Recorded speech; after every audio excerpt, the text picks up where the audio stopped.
સુરત મનપા કચેરી ખાતે કર્મચારી મહામંડળ દ્વારા વિવિધ મુદ્દાઓને લઈ કામગીરીનો બહિષ્કાર કરાયો હતો। તે પહેલા ગાંધીજીની પ્રતિમાને સૂત્રાંજલિ અને પુષ્પાંજલિ અર્પણ કરાઈ હતી। સુરત મહાનગરપાલિકા કર્મચારી મહામંડળ દ્વારા સોમવારે રાષ્ટ્રપિતા મહાત્મા ગાંધીજીની પ્રતિમાને સૂત્રાંજલિ અર્પણ કરવાની સાથે પુષ્પાંજલિ કર્યા બાદ સુરત મહાનગરપાલિકાની મુખ્ય કચેરીએ પહોંચી બપોરે 3 કલાકથી સાંજે 6:30 કલાક સુધી કામગીરીનો બહિષ્કાર કરાયો હતો અને ત્યારબાદ સુરત મહાનગરપાલિકાના કમિશનરને આવેદનપત્ર અપાયું હતું। હું મોહમ્મદ ઇકબાલ શેખ સુરત મહાનગરપાલિકામાં કાર્યરત તમામ માન્ય યુનિયનો ભેગા થઈને સુરત મહાનગરપાલિકા કર્મચારી મહામંડળ બનાવવામાં આવ્યું છે અને તેના દ્વારા કર્મચારીઓના અનેકવિધ પ્રશ્નોની રજૂઆત કરવામાં આવી છે।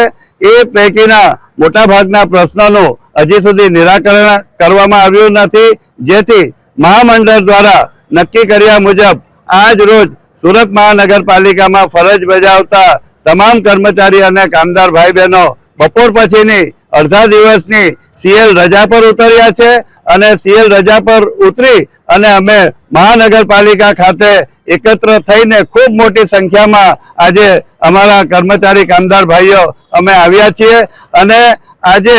આ કાર્યક્રમની શરૂઆત રાષ્ટ્રપિતા મહાત્મા ગાંધીજીની પ્રતિમાને સૂત્રાંજલિ અર્પણ કરીને અમે કરી છે અને મહાનગરપાલિકા ખાતે આ કાર્યક્રમ કરી રહ્યા છીએ અને તમામ કામગીરીનો આજે અમે બહિષ્કાર કર્યો છે અને અમે આ તકે કમિશનરશ્રીને કહેવા માંગીએ છીએ કે જો દિન 7માં અમારી માંગણીઓનું નિરાકરણ ન આવશે તો આગામી દિવસોમાં અમે ધરણા અને ત્યારબાદ છેવટે હડતાલ સુધીનો કાર્યક્રમ આપવાની અમને ફરજ પડશે। આમ અમારા કર્મચારીઓની માંગણી તાકીદે પૂરી થાય એ માટે આજ રોજ અમારે આ કાર્યક્રમ આપવાની ફરજ પડી છે। આજના કાર્યક્રમમાં 5000 થી વધુ કર્મચારી કામદાર ભાઈ બહેનો જોડાયા છે અને હવે પછી એનાથી પણ વધારે સંખ્યામાં અમારા કર્મચારીઓ અને કામદારો ભાઈ બહેનો એમાં જોડાશે।